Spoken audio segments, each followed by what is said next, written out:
ಯುಗಾದಿ ಹಬ್ಬದಂದು ಬೆಳಗ್ಗೆ ಅಭ್ಯಂಜನ ಮಾಡುವ ಸಲುವಾಗಿ ಎಣ್ಣೆಯನ್ನು ಹಚ್ಚಿಕೊಳ್ಳುವಾಗ ಅಶ್ವತ್ಥಾಮಾದಿ ಸಪ್ತ ಚಿರಂಜೀವಿಗಳನ್ನು ಮಾರ್ಕಂಡೇಯನನ್ನು ಈ ಶ್ಲೋಕದ ಮೂಲಕ ಸ್ಮರಿಸಬೇಕು.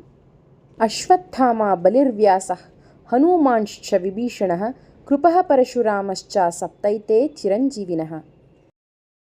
ಅಭ್ಯಂಜನವನ್ನು ಮಾಡಿದ ನಂತರ ಹೊಸ ಬಟ್ಟೆಯನ್ನು ಧರಿಸಿ ಭಗವಂತನಿಗೆ ವಿಶೇಷ ಪೂಜೆಯನ್ನು ಮಾಡಿ ನಿಂಬಕದಳ ಅಂದರೆ ಬೇವು ಬೆಲ್ಲವನ್ನು ಸೇವಿಸಬೇಕು. ಬೇವು ಬೆಲ್ಲವನ್ನು ಸೇವಿಸುವಾಗ ಹೇಳಬೇಕಾದ ಮಂತ್ರ: ಶತಾಯುರ್ವಜ್ರದೇಹಾಯ ಸರ್ವಸಂಪತ್ಕರಾಯ ಚ ಸರ್ವಾರಿಷ್ಟ ವಿನಾಶಾಯ ನಿಂಬಕಂ ದಳಭಕ್ಷಣಂ. 100 ವರ್ಷ ಆಯಸ್ಸು, ವಜ್ರದಂತೆ ದೃಢವಾದ ಶರೀರ, ಸರ್ವಸಂಪತ್ತು, ಸರ್ವಾರಿಷ್ಟನಾಶ ಇವುಗಳಿಗಾಗಿ ಯುಗಾದಿಯಂದು ಬೇವು ಬೆಲ್ಲಗಳ ಭಕ್ಷಣೆ ಮಾಡಬೇಕು. ನಂತರ ಪಂಚಾಂಗ ಶ್ರವಣ ಮಾಡಬೇಕು.